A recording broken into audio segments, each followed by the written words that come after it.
Hi అండి. ఈ కథ నచ్చితే లైక్ చేసి సబ్స్క్రైబ్ చేసుకోవడం మర్చిపోవద్దు. అవును, నీ పెళ్ళితో పాటుగా అరవి పారదుల పెళ్లి జరుగుతుంది తొందరలోనే అంటూ దివ్య అనేసరికి అందరూ షాక్ అయ్యారు. అరవికైతే గుండె ఆగినంత పని అయ్యి రానాను చూసింది. కామ్గా పైకి లేచి బయటికి వెళ్ళాడు రానా. దివ్య మాటలు వినేసరికి అరవికి మైండ్ పని చేయలేదు. జాను షాక్ నుంచి తేరుకుని, అమ్మా, ఏం మాట్లాడుతున్నావు? పార్థుకు అరవికి పెళ్ళినట్టున్నావు. అసలు తను ఎలాంటివాడో తెలుసా? ఆశ్రమంలో చెల్లిని కొట్టడానికి కూడా చేయెత్తాడు. ఊరుకో వదినా, నువ్వు మరీ చెప్తావు. మీ చెల్లి మాత్రం తక్కువ, నాకు మొట్టికాయలు వేయలేదా? పార్థు, నువ్వు విషయాన్ని సరదా చేయకు. నేను సీరియస్గా మాట్లాడుతున్నానంటూ కోపంగా చూసింది జాను. నేనేం నవ్వుతూ చెప్పటం లేదు వదినా, సీరియస్గానే మాట్లాడుతున్నాను. అది ఎప్పుడు చూసినా నాతో గొడవ పడడానికి ముందుంటుంది. ఆ విషయం మీకు కూడా తెలుసు. కానీ నువ్వు అరవై కరెక్ట్ కాదు. ఆపుతారా మీ ఇద్దరు? ఇది హాస్పిటల్ అనుకుంటున్నారా, ఇల్లు అనుకుంటున్నారా? నేను చెప్పింది జరిగి తీరుతుంది అంటూ దివ్య సంధి చేతిని పట్టుకుని, ఇప్పుడు సంతోషమే కదా వదినా? చాలా, నాకు అస్సలు మాటలు రావటం లేదు. నాకు తెలుసు వదినా నీ మనసేంటో. ఈ క్షణం కోసమే కదా అన్నయ్యని కూడా వదిలి మరి ఎన్ని సంవత్సరాలు నిరీక్షణగా చూసావు. ఇప్పుడు నీ కళ్ళల్లో సంతోషం చూస్తున్నాను అంటూ దివ్య అనేసరికి శ్రీకాంత్ ఏం అర్థం కాక చూశాడు. సంధ్య సంతోషం అంతా ఇంత కాదు. ఇద్దరు కొడుకుల్ని కోడల్ని ముద్దు చేసి మరీ ఎంతగానో మురిసిపోయింది. అసలు ఏం జరుగుతుంది ఇక్కడ? మామయ్య, అన్ని విషయాలు నీకు నేను చెప్తాను అంటూ జాను అనేసరికి శ్రీకాంత్ సైలెంట్ అయ్యి రేఖ వైపు చూసి, నిన్నెవరు పిలిచారు? ఏదో భోజనానికి వచ్చినట్టు దర్జాగా కూర్చున్నావు. ఎందుకండి అంత కోపం మీకు? మీ కుటుంబం నా కుటుంబం, ఆ మాట కూడా ఇంకా పూర్తి కాలేదు. బగబగమనే సూర్యునిలా కోపంగా ముందుకు వచ్చి చూపులతోనే నిప్పుల వర్షం కురిపించాడు అభి. మాటలు చాలా దూరం వెళ్తున్నాయి. అభి కోపం పదునుగా వస్తున్న అతని మాట చూసి రేఖ వెన్నులో భయం పుట్టి భయంగా పార్థుకేసి చూసింది. అన్నయ్య, నాన్న, రేఖ అమ్మ చేసింది తప్పే. కానీ ఇప్పుడు నేను రమ్మంటేనే అమ్మ హాస్పిటల్కి వచ్చింది.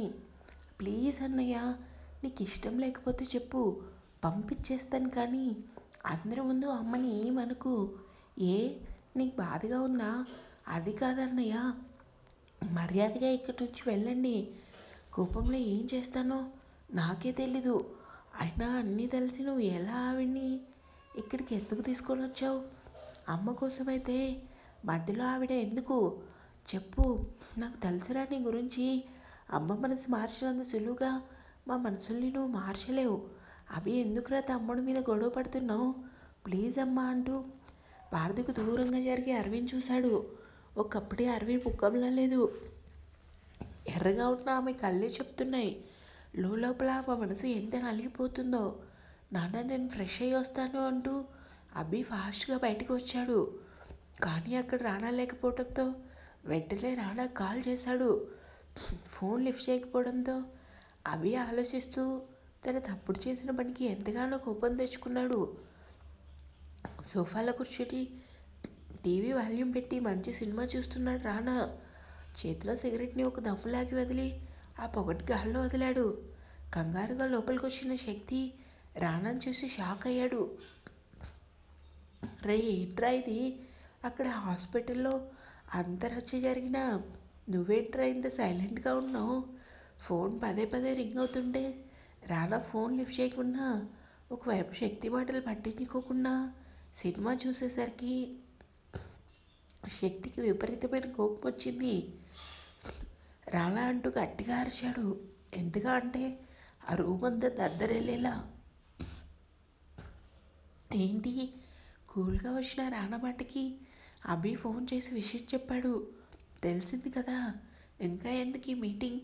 ఒరే, అసలు ఏంట్రా నువ్వు అంటూ శక్తి ఏదో మాట్లాడుతుంటే రానా ఫోన్ రింగ్ అవడంతో శక్తి కోపంగా ఫోన్ లిఫ్ట్ చేసి, హలో, ఎవరు? సైతాన్కే బచ్చేకి ఫోన్ ఇవ్వు ప్రియా, ప్లీజ్ అంటూ అరవై బాధగా అనేసరికి శక్తి రానాకి ఫోన్ ఇచ్చాడు. సినిమా చూస్తున్న రానా ఫోన్ కట్ చేసేసరికి శక్తికి ఎక్కడలేని కోపం వచ్చి, ఎందుకురా తను ఫోన్ కట్ చేసావు? తను పార్దుకు కాబోయే, ప్లీజ్ రా, అంటూ శక్తి ఇంకా చెప్తుంటే రానా ఫోన్ మళ్ళీ మోగటంతో శక్తి లిఫ్ట్ చేసి రానా చెవి దగ్గర పెట్టాడు. మాట్లాడు, లేదంటే తను బాధపడుతుంది. రానా చిన్నగా నవ్వి ఫోన్ లిఫ్ట్ చేసినప్పుడు నెంబర్ చూసి లిఫ్ట్ చేయరా అంటూ, ఎందుకు చేసావు? ఎలా ఉంది పార్దు యాక్టింగ్? దెబ్బకి మైండ్ బ్లాక్ అయి ఉంటుంది కదా. ఏంటి నాన్నగారు సైలెంట్గా ఉన్నారు? గెస్ట్ హౌస్కి వచ్చిన మనుషుల్ని చితకొట్టి అశ్విని తీసుకెళ్ళి వెళ్ళిపోయావు చూస్తూ ఊరుకోవటానికి. నేనేమీ చిన్నపిల్లవి కాదు, అందుకే పార్దుతో కలిసి నాటకం ఆడా. అవునా? అవును. మనసులో రాసుకున్న ప్రేమ మాటలు చెరిగిపోయాయా? నాకు తెలిసి ఈ టైంలో నీకు మాటలు రావని. కానీ పార్దు వేసిన ప్లాన్ ఒకటైతే నేను వేసింది ఇంకోటి. టీవీలో నీది అరవిది క్లోజ్గా ఉన్న పిక్ రావాలి. కానీ నేనే అన్నాను పార్దుతో వద్దు, అలా అయితే వాళ్ళిద్దరికీ పెళ్ళి అవుతుంది కానీ నీకెందుకు అవుతుంది అని. నేనే తన మైండ్ సెట్ అంతా మార్చి తనతో అలా డ్రామా ఆడించాను. ఇప్పుడు ఏం చేస్తావు రానా? ఎందుకు సైలెంట్గా ఉన్నావు? ఇంకా మీరు చెప్పాల్సిన సోది ఏమైనా ఉందా? ఇప్పుడు నా మాటలు నీకు సోదిలానే ఉంటుంది కానీ మనసులో నీకు ఎంత రగులుతుందంటే లోపల ఒక అగ్నిపర్వతం పేలినట్టుగానే ఉంటుంది. నా చరిత చనిపోయినప్పుడు ఎంత బాధపడ్డానో అంతే బాధ నువ్వు పడాలి రానా. తొందరలోనే కదా పార్దు అరవిలా పెళ్ళి అంటూ వెటకారంగా నవ్వింది. ఇంద్రజ రానా ఫోన్ కట్ చేసి మూవీ చూడటంలో బిజీ అయ్యాడు. శక్తి అయితే మైండ్ అంతా పిచ్చి పిచ్చిగా ఉంది. రే ఉదయం అనగా వచ్చావు, మళ్ళీ అరవి దగ్గరికి వెళ్ళలేదు. తను బాధపడుతుంది, పద వెళ్దాం. నాకు మూడ్ లేదు, నువ్వు వెళ్ళు అంటూ లైట్ ఆఫ్ చేసి బెడ్ మీదకి వాలాడు రానా. శక్తి ఇంకా ఏం మాట్లాడలేక కామ్గా కిందికి వెళ్ళాడు. రే చందన ఎక్కడ కనిపించడం లేదు. అది మార్నింగ్ అనగా వెళ్ళింది హాస్పిటల్కి, ఇప్పటికి ఇంకా ఇంటికి రాలేదు.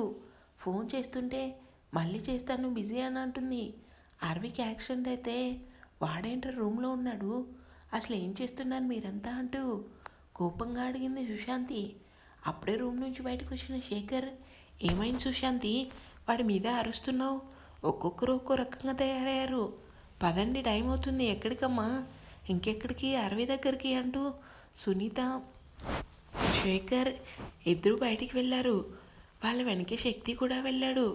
ప్లీజ్ అరవి, ఈ టాబ్లెట్ వేసుకో. వద్దక్క, ఒకసారి రానాకు ఫోన్ చేయి.